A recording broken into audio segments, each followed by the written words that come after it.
Hey, this is Steve in Dallas, Texas. It's Saturday morning, my friend, and you are listening to Light Talk.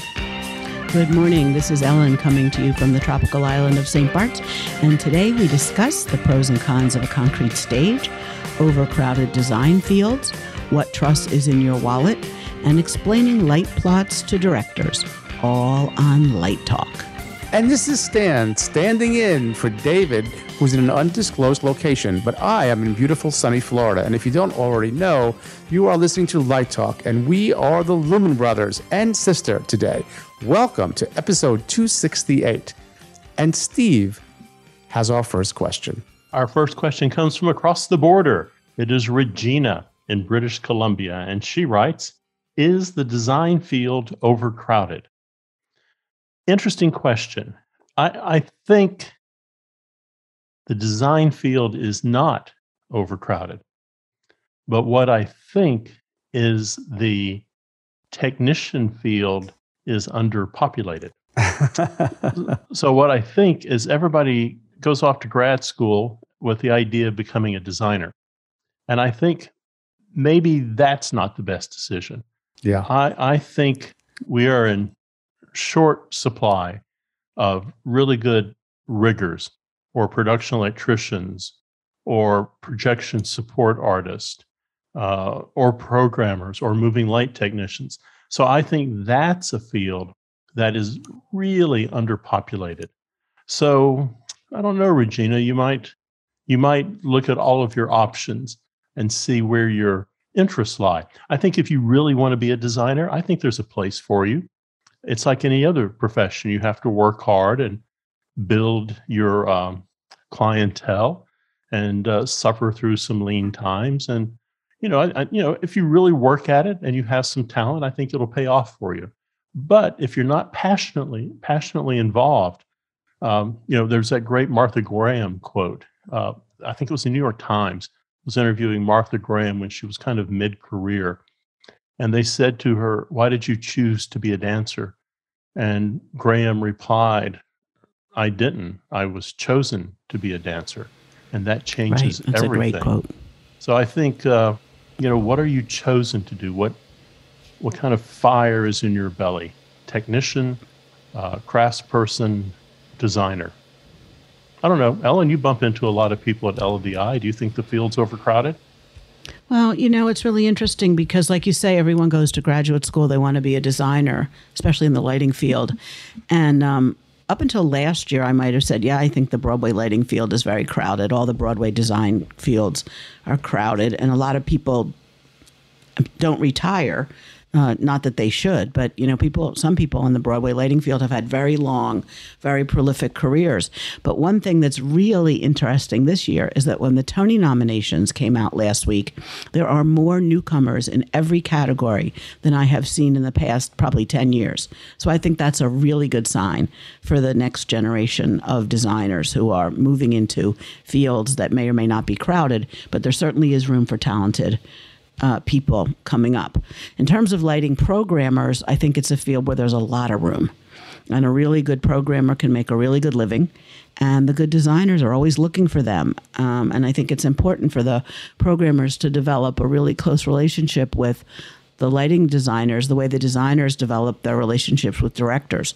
So the minute the director says, "Hey, Stan, do you want to light my upcoming production of, Flying Dutchman?" You know exactly what programmer you're going to call in for that kind of a large opera. I think those are important relationships to build. I like the way Steve twisted the question because I think he kind of changed the question in a sense. And I think he is right to talk about the underpopulation in technology. I would say I can't make a judgment. I don't have any statistics about whether something's overpopulated or, what is the word, overcrowded. I think in our field, let's just call it design more broadly, depends on the kind of person you are. Some people would argue that you should really be a specialist and be excellent at that one thing. And if that's you, like Martha Graham's quote is beautiful. It's like, dance chose her as opposed to she choosing dance, right? It would be another way to sort of say that. I think the theater chose me for certain reasons. The arts chose me. But I also like to think about, some people are Renaissance people. Some people are multi-talented. Some people need novelty all the time, like me. I'm always looking to do something a little bit different. So I think you have to kind of find out who you are, which is back to Steve's point. And if you're a designer and that's your thing, man, you should just go for it full force. I wouldn't let the field deter you. But at the same time, you got to sort of, if the world is telling you you're a great technician, then don't fight it. If the world's telling you you're a great designer, then go with that. And I think I'm the decent designer, and I'm also a decent technician. And I could probably be a decent stand-up comedian too if I really worked at it. So it's like, I don't know, are you a Renaissance person or are you a one-note Nelly, so to speak? But that I don't mean that to be negative, because you can be a fantastic person who focuses on one thing, a virtuoso in a sense. So I think you got to figure out who you are, and that just takes a little bit of time. And it's nice to see, new people coming up. It's nice to see all of that happening. So I don't know if that answers the question. There's just some thoughts on it. Is the answer simple? Like, if you're really good, it's not overcrowded for you? My wife, who taught art education for many years, had a saying that she would tell her students, and they weren't in the performing arts, but she would say, if you get good enough at any one thing that you really love, somebody somewhere is going to pay you to do it. I think that's true. Yeah, I think so. But I wouldn't let it. But I wouldn't let the notion that, there's a lot of people competing for this, therefore I'll choose something else. And this sounds like something a parent might say. If you're kind of, I think you got to follow your muse, whether it's you want to be a surgeon or whether you want to be a designer or whether you want to be whatever you want to be. Even if you want to be an insurance salesman, it's whatever it seems that you really kind of are drawn to or pulls you in. Sometimes life happens to you, like you were talking about earlier, Ellen, then how you respond to it. So it's sort of like paying attention to life and listen to the music and dance to the music that the world is playing for you, to be poetic. Mm-hmm. Well, I have the next question, and this comes from Casey in Utah, and she asks, how do I explain my light plot paperwork to a director? I like this question because it's sort of like, I want to also put in choreographer there. It's not just directors. Let's say directors and choreographers, because I think of theater and dance together. The question is, should you really be doing that? Is it useful to do that? And are there other ways in which you could, what is the goal in doing that? Do you want that person to understand? If you want that person to understand all the tools you have, maybe if they understand how to read a light plot, maybe if they maybe not at all, because it's going to not mean anything to them. It's just going to look like a bunch of symbols on a piece of paper. So let me just go off on a tangent a little bit and see where this goes. I know choreographers who are pretty good lighting designers, and they could scan a light plot and a section pretty fast and say, those wings aren't wide enough. Do you have enough backlight? There are directors who can do that as well, who have enough experience to sort of critique a light plot.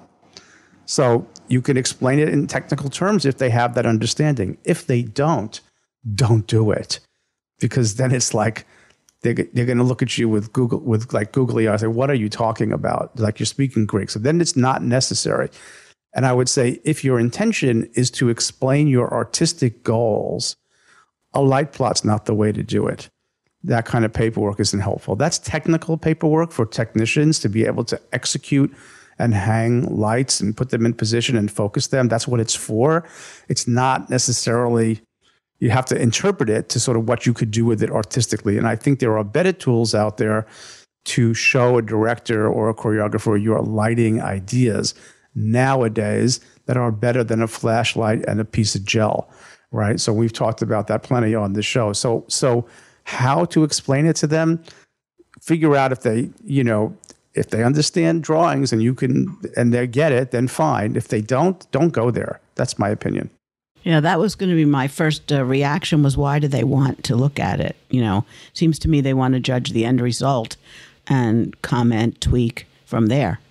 Unless they're highly knowledgeable and can interpret what that light plot means artistically for them. And some people can, I think. So Casey, why do you feel you want to communicate that way to a director. It almost feels like the set designer showing them the working drawing of how a platform is made. I think most directors are going to want to have a different type of conversation. And I'm not saying you are, or I'm not saying this director is, but I think sometimes if you're not careful, when you pull out a light plot and go through a light plot with a director, really what you're doing is you're giving yourself an escape clause. Well, I told you there were only 5 parkans back here, and I can only cover half the stage. And you said it would be all right, but then you reblocked the show. I think that's an awkward way to go about things. I've had a couple directors in Europe who have wanted a magic sheet, and on both occasions, neither one of them used it to say things like, Steve, that channel 62 would work well here, I think. But it was something that they had been used to asking for years, and the house designers had always given it to them. And I suspect the same thing had happened for years, that they had that piece of paper that gave them a sense of involvement or a sense of control, maybe. No villains here. But they never used it. It just sat on their side of the table and, they put their coffee on it and went about their life. So I think when we start showing an artist the kind of technical paperwork, I think that inherently is a bad idea. I think the time with the director or choreographer can be spent much more productive. I've had directors who've come in and said, can you show me all the lights? Can you show me the backlight system? Can you show me the side light system? Show me all the colors on the cyclorama. I've had that quite a bit over the years. And then they say things like, I don't know about that green. Maybe a different color, or a lighter green or a darker green. But even that's been kind of rare. I think mostly they're looking for information about how the stage is being controlled. I think the advantage of showing a light plot to a director maybe is for that director to see the problems in your light plot. So you show the light plot to them and you say, here's my 5 parkans, and they're all going to be on channel 1. So they all work together. And I can see a director going, well, don't you think we should divide stage left and stage right separately? Maybe it needs to be 2 channels. But even that's kind of bizarre. But I think maybe if you're a very, very young lighting designer at a university, maybe the director wants to kind of make sure you're checking all the little squares, you're crossing the T's and dotting the I's. And that's maybe a way they're doing it. But I can't imagine going to, you pick it, the Alley Theater or the Guthrie, and some director turning to you and going, can I see that light plot? I just don't think it's going to happen. But if the light plot is a way for you two to have a conversation that's beyond technical, sure, why not? Anything that stimulates a conversation is going to be a good thing. I agree with you, Steve. I think generally speaking, it's not something that I don't know. And you covered a lot of bases there with different levels of venue. But I would say to KC, I think you should, I'm going to plug a software. I think you should learn Lumion, because Lumion is going to let you make a picture, and either a still picture or a moving picture with dynamics, so that your director can see what you're thinking, and then the conversation goes from there. Because I think it's hard to create as Steve points out, I think it's difficult to move the conversation from a technical drawing to an artistic conversation, because it's just lines on a page. But I think when you show somebody an image that's luminous, that's got color, that's got dimension, that's got depth, whether it's still or whether it's a short clip of change, then you can then you've really got something to talk about, And I think that's the goal. I think if your goal is to get a deeper conversation, as Steve says quite well, I don't think the light plot is necessarily the best instigator. I think you have some better choices. So take a look at Lumion. And Ellen has our next question. Right. Case in Wisconsin asks, when I go to the movies, I like to stay for the end credits. I thought I knew all the department crew members, but then I saw Practical Electrician. What is that? So I thought maybe I'd take a stab at it. I think practical electricians probably work on all the things that are not part of the lighting rig, but what we might call in the theater practicals, props, table lamps, telephones, anything that has to light up that is not necessarily a lighting thing, a scenic element that has LED tape in it or something. Am I on the right track? Yeah, I think what happens, when I saw that, it kind of it threw me for a second. And I can see how you're sitting there reading all the names down and you go, practical electrician. Oh, the electrician who has practical sense or practical knowledge. But Ellen's right. In the theater world, we refer to all of those non-theatrical things as she listed as practicals. The same way if you look at the end credits, you see a rigging electrician. The rigging electrician is the person who's handling the support and the transportation around the set of these lights that are on trusses or how they're routing cable around. So there's 5 or 6 electricians you're going to see on a movie shoot, unless it's teeny tiny, and then the gaffer is doing everything. I never heard the term before, and it sounds absolutely logical. And while you were discussing it, I looked it up because I didn't know the answer to that. And sure enough, that is what it is. I'm glad we knew. So, Case, I hope that answers your question. I've never seen one. I've never seen that in the credits either. I wonder if it's a relatively new term or new position, but it's right here on the internet. I'm suspecting Case was looking at some Marvel movie. Something that's got a lot of people and highly specialized. I'm sorry, what were you about to say, Ellen? I was going to say that I think sometimes those people are not part of the electrical department, but they may be part of the art department. Or props, yeah. Cool. Learn something every day. Exactly. That's why you have to listen to Light Talk. And today we are sponsored by Better Than Nothing Industries. Congratulations. It's your first day on tour and you need to fit in. You have your tools, clothes, hats, and boots all packed. You have some cool tunes to play on the tour bus.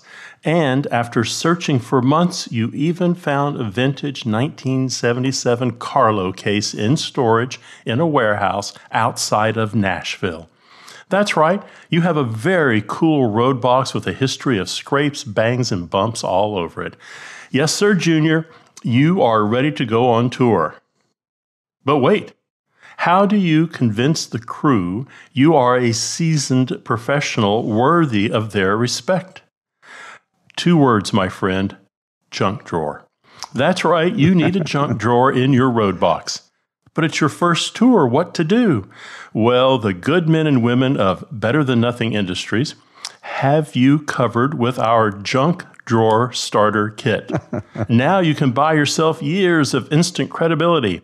Our kit arrives in a plain brown box. Open and pour the contents into your junk drawer. Every kit includes 6 guitar picks, 2 gel swatch books, a Hard Rock Hotel room key, a Verilite LDI variety pack consisting of a beer opener, sunglasses, and the promotional condom they gave out in 1988 at the very first LDI in Dallas, Texas. 1 pair of heavily worn stage-used drumsticks, a partial quick start guide to the Avo QM500, a variety pack of 6 different backstage passes on lanyards, an IATSE t-shirt from Puerto Rico, a broken gam check, and a laminated autograph photo of David Lee Roth. The Junk Drawer Starter Kit is just that, a starting point to build your life story, a story you can share every night on the bus for years to come. But what about the end of the tour? and your garage when friends come over. Face it, when your dad was your age, he already had a dozen mason jars with various shiny, rusty, new, old, bent and broken nuts, bolts, nails, and crap on his workbench. Order now, and with every junk drawer starter kit, we will toss in the homage to Dad. A mason jar with various shiny, rusty, new, old, bent and broken nuts, bolts, nails, and crap you can proudly display on your workbench. It may not be perfect, but hey, it's better than nothing. Amen. Shipping now for the summer festival season. That's funny, Steve. Everybody needs one. Absolutely. Everybody's got one. They've all Everybody's got gonna one. get one. Yeah, and some stickers like of cartoon characters or something on the. Who was it that I saw a tour? Was it the acting company? I think it was the acting company, and they had their road cases were named after musicians like John, Paul, George, and Ringo, and then there were cartoon characters. There's a lot of creativity around those road cases and junk drawers. It's great. They're a badge of honor. They're a badge of honor. And now, back to Light Talk. Well, the sound of those rabid ducks means it's time for Let's Talk About. And today, Let's Talk About is all about concrete stages. Concrete. Right. Well, it's interesting because the topic came up the other day. Someone posted online that their school wanted to build a concrete stage. And what did people think? And people jumped all over it immediately. No, don't do that. You know, what is the use for such a stage? Well, it turns out it was like a multi-purpose room, and they wanted the floor to be even. So if they took the seating out, the retractable seats, you could use it for other things and it would all be one level. And then people brought up a lot of legitimate questions like, well, what are you using it for? Do you need a trap room? Where are you going to put your traps? Do you need a sprung dance floor? What about drilling and screwing into concrete to hold things in place? How about repainting the stage floor? What about a portable sprung floor? And the original idea was, well, you could put down a marley, but you can't really put marley on concrete because a lot of people responded, oh, we're going to get a broken ankle. The dancers aren't going to dance on it. You know, so really what is the use of it? And where should a concrete stage go or not go, I guess is the question. Well, I didn't know this was coming up today. And it's actually in my life at the moment on 3 projects. So let me just turn the question around a little bit. Well, what do you think stage floors are typically made of? Wood. No, not really. That's the top coat. So most stages are not sitting, it's not a wood framed stage per se. So in many buildings, the subfloor, as it's called, is often a concrete slab. It's now in older buildings, it's another story, but anything built in like the last 50 years probably does have slab. Right. Now, the question is what's on top of it, right? And how do you elevate that stage? So there's lots of, like, for example, we are doing one right now. The building was built in 1912. Okay. It's had a lot of additions. Now, to the point that people were asking, what are they going to do on it is really key. So the answer that we've gotten back is this is a performing arts facility and they do dance. So we don't know how that floor was constructed in 1912. So what we have to do, and I'm still waiting for the answer, and frankly a bit frustrated, they have to do a core sample. They've got to drill into it and pull up a core and see how that was constructed. On another project that's also more like 1930s, where we're all going to put in sprung floors, we were able to find the original drawings, hand-drawn, 1930s, with a cross-section that shows the front edge lip of the stage, the nosing, and all the detail. And I know exactly what I've got down to the slab. There's multiple pieces of wood on top of that slab. But the issue is, if I'm going to put a Harlequin or some other manufacturer's sprung floor on, right, and usually we finish them with a hardboard, or what was used to be known as masonite, marley or linoleum or vinyl can always be put on top of that. We have to worry about the transition to the doorways and the transoms. So this is sort of a complicated question and it requires investigation, but you don't always really know. So it's not when you say concrete floor, a raw concrete floor is something else, but how you handle it above that is a much more complex question.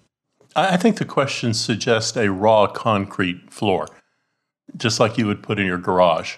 Yeah, well, that would be, yeah. So in the auditorium chamber, you're talking about on the stage, that would not really be good if there's going to be any kind of dance, right? And it really wouldn't be in most cases the finish, what we call the finish floor, the FF. Okay, would rarely be a raw concrete for performance in any scenario, whether it's sprung or basket weave or on neoprene pads, or if it's a concert hall, it might be tongue and groove hardwood. There's a lot of choices, right, depending upon the program. We just had the floor redone in one of our dance studios, and yes, the foundation is concrete. But then Harlequin came in and did another 6 inches of material on top of that to get as close to a sprung floor as possible. Yep. Let me throw something out there, because here's a little piece of wisdom that we learned.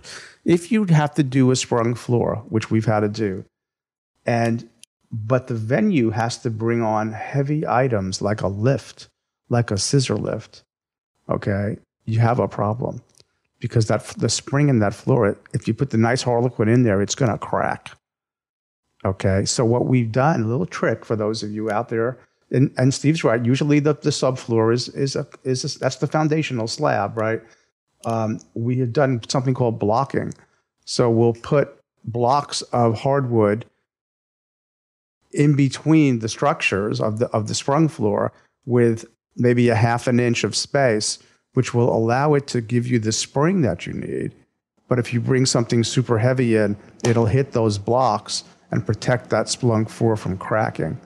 So it depends upon, there's a lot of factors in determining the right floor for your venue, and starts with what you're going to do on it, as was said earlier. And then there's all kinds of creative ways to sort of, but anyway, there you go. That's what I know about it. What about the stages that have multiple traps and large pieces of scenery are coming up from some basement trap room? Well, concrete can be done in beams. Mm-hmm. Okay, so it can be a poured in place floor, and then when it's poured in place, you'd leave holes for your traps. You'd plan that. And in fact, we're doing a project right now that might have what we would think of as a trap room or a room under the stage, mostly for storage, and we would use the pit elevator as also a freight elevator, so you can bring things down. And now the question is, once you've done that, it's not that much more effort to put a couple of traps in the stage. The question is, should you, right? Is the venue ever going to use them? I mean, how often does a trapdoor get used? How many plays or events require a trapdoor? So it's one of those nice to haves, right? But if you're building that, it could be, that's exactly how you would do it, Ellen. You could still have it, and the subfloor doesn't have to be concrete. You can build a floor other ways. It can be wood framed, it can be steel framed. It doesn't necessarily have to be a concrete slab, but that's typically, for what the foundations are made from. So depending on where you are in the world, up north maybe there's more basements, right, than down south where we don't do a lot of basements. Interesting question. Theater Consulting 101. Well, I don't know that much. I just know what I've experienced. No, it is. It's really interesting, too, because, it is. Look, when you look at a plan for a theater, a lot of times you say, well, wait a minute, there's a door stage right that's, 7 feet tall, but then you've got some huge space out there where you're going to be building scenery. Can't I have the door as high as the grid so that I can move the scenery in and out? Like, who's going to go through that 7-foot door? It's interesting. Particularly, it's why I like renovations. This 1912 facility that we're doing, on stage where there would be wings, there are rooms. They were the dressing rooms. And in 1912, that's all you needed. There were 6 kids in the program. And now there's hundreds of kids. I have to form a queue halfway down the hallway to get them on stage. I can remove and the stage left one I really can't get rid of because there's a transformer in it. Okay, the stage right one is holding up a mechanical room above it. So I say to the architect, look, I know you can't take out all these walls, but I'll take a column in the wing over having this room there. So please open it up, which has taken quite a bit of persuasion to open up poured-in-place concrete walls that are structural, right, and then put post and beam in there to support it. And then also setting up a room, the architect, to his credit, has set up a room across the hall, upstage. He's going to give it a set of double doors, and he's going to pop another set of double doors in the back wall of the stage so they have a straight shot. Now, how high will it be? That's going to have that's limited by other aspects of the architecture. But these are really fun questions to solve. And the flooring is a big one. Right. Well, Steve has our last question. And this comes from my neck of the woods. It's Don in Texas. And Don writes, how do you choose your truss? Box or triangle or pre-rig? And do you safety your motors? Okay. I choose my truss based on what we want the stage picture to look like. Now, if my go-to truss, I prefer box truss over triangular truss. It's just my preference. There is no one perfect truss. Again, it depends on the application. Typically, I'm a guy who went to James Thomas truss, and then I have morphed to Tomcat truss. I just like Tomcat. I like how they build their stuff. So this is a personal preference. There are lots of great truss companies out there. And in regards to safetying motors, so there's a lot of aspects to this question. Is this a concert stage? Is this an entertainment event? Is it an industrial? Is it something being done in the theater? And each of those are going to have a different answer. But typically, when I'm looking at trusses that are being safetied and motors that are being safetied, typically I'm seeing that done a lot in Europe and not so much in the United States. And also, I think in Europe, there has to be a double lock on your motor. So that thing is not going to, the odds of it giving way are pretty slim. But if I'm doing something in a hotel ballroom, then I'm leaving that final decision of safeties up to the production company and how they want to manage their affairs and how they write their contract and their responsibilities. So it's, as a lighting designer, it's not my job or my expertise to come in and tell the riggers how to do their jobs. I think safety is important, but I leave that up to the rigging company. I'll tell you something I do anytime I'm doing an outdoor show, because that's just a spooky place to be. I always figure out my escape route when I'm on stage. I'm looking at that truss in the air, and I do kind of give it a thought, like if everything goes south and this thing is going to fall, which way am I going to run? So I do kind of think about that. And I know that sounds kind of silly, but I don't think about that when I'm in an arena somewhere. But when I'm outdoors, I kind of think about how do I get away. Does pre-rig truss save time? Well, pre-rig, there's a couple different ideas behind pre-rig. One of them could be a touring truss, and typically a touring truss is a truss that is on some kind of carrying carriage, and your moving lights are attached to the touring truss, and that truss rolls into position, the wheels go away, and your moving lights are there, and you just fly the truss out. So that's kind of, you don't have to worry about hanging in every arena. Some of the touring trusses, the sides and the carriage flip up and form a little kind of catwalk above everything.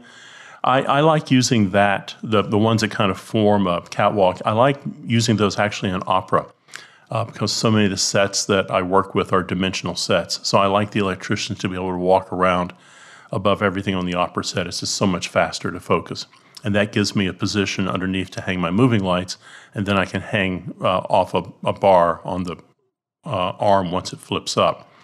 I guess a classical kind of pre-rig truss, when I think of a pre-rig truss, I'm thinking of that older Thomas truss or the Tomcat truss now that carries a couple par bars inside. And so those par bars retract into the truss, and then when I get to the site, the truss is put together, floated off the ground, and then the bars deploy underneath it. So, all the stuff that I did, once I started doing tours that had some money, everything was pre-rigged or touring so that it was very fast. You're absolutely right. It speeds everything up. If you think about trussing has really come a long way since the 1970s. I mean, I know some of our listeners weren't born and think that's the ancient days. But I mean, if you look at that early stuff at Fillmore in the 60s, I mean, that was Roan Tower, which is that television antenna stuff that goes vertical. And vertically, it's quite secure. Horizontally, not so much. And people were hanging lights on that. And that gave way to VTL, I think up in St. Louis maybe. VTL was making 18-foot truss out of steel. So they'd put two 18-footers together. They'd give you a 36-foot truss. And then on each end, there was an end cube that was 2 feet, which would give you 40 feet. And that was kind of the safe distance to span if you were using, God forbid, vermet lifts. Or vermet lifts are the type of lifts that you see on construction sites. It's like a little. It looks like a genie. It's like a forklift with a cable hoist. Yeah, They're hoisting cement bags, or you see roofers use them. They hoist the roofing shingles up to your house and put them on. You put a pallet on it. Yeah, those are kind of terrifying.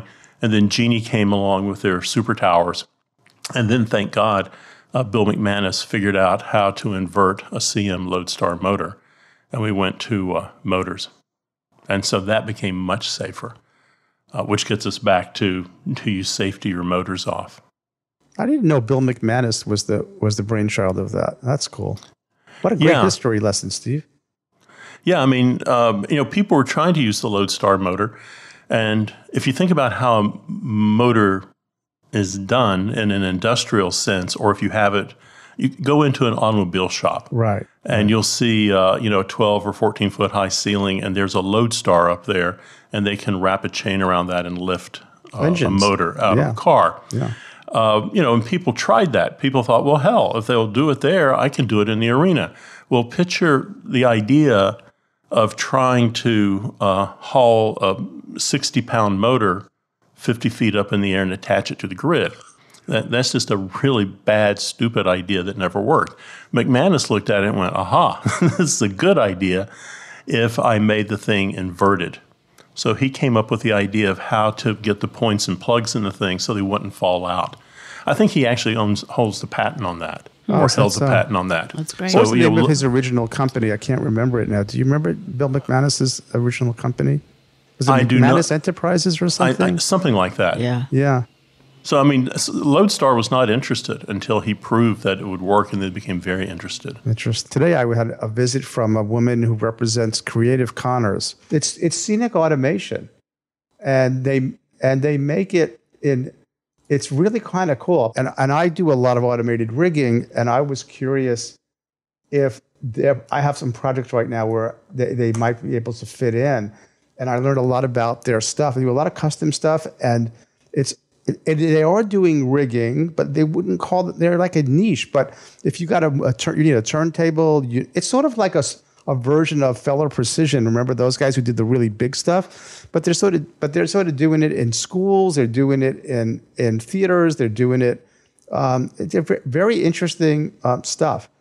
And they're based in Rhode Island, and they've got an office in LA as well. And so I had a very nice visit with their sales rep today. She came out to see me, and we had a good time. And I would like to use them as a potential vendor on some of our projects, because that what I'm doing right now, that's going to have a concrete floor in the auditorium, ironically, but the auditorium chamber is going to have multi-purpose. Sometimes it's a banquet hall. Sometimes it's a drone rehearsal space. It's a robotics. It's going to be a science space, but they want rigging, and it's going to be huge.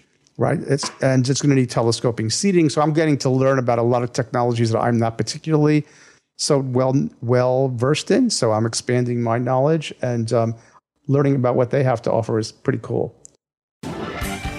Anyway, the rockin' sounds of the Luminoids tells us that once again you've spent another morning listening to Light Talk. You can hear the show on Spotify, iTunes, Google, YouTube, LiveDesignOnline.com, Amazon Prime Music, and just about every podcast site out there. Check out our website on lighttalk.org for future guests, and be sure to follow us on Facebook and subscribe to our podcast. That way you will not miss a second of Light Talk insanity. No guarantee is offered regarding the accuracy of any statements or opinions made on this podcast. However, if you do decide to litigate, the law firm of Flecht, Flocked, Flare, and Glare and their paralegal Snoot will defend us until our retirement funds are depleted. Light Talk is written and produced by the Lumen Brothers, coming to you from Gainesville, St. Bart's, and the Lone Star State. And be sure to join us next week when we chat about more useless things and explore the crazy shenanigans in our industry. Light Talk, broadcasting questionable Lumen knowledge and humor all around the world. We'll see you next Saturday morning, so bye-bye from Light Talk.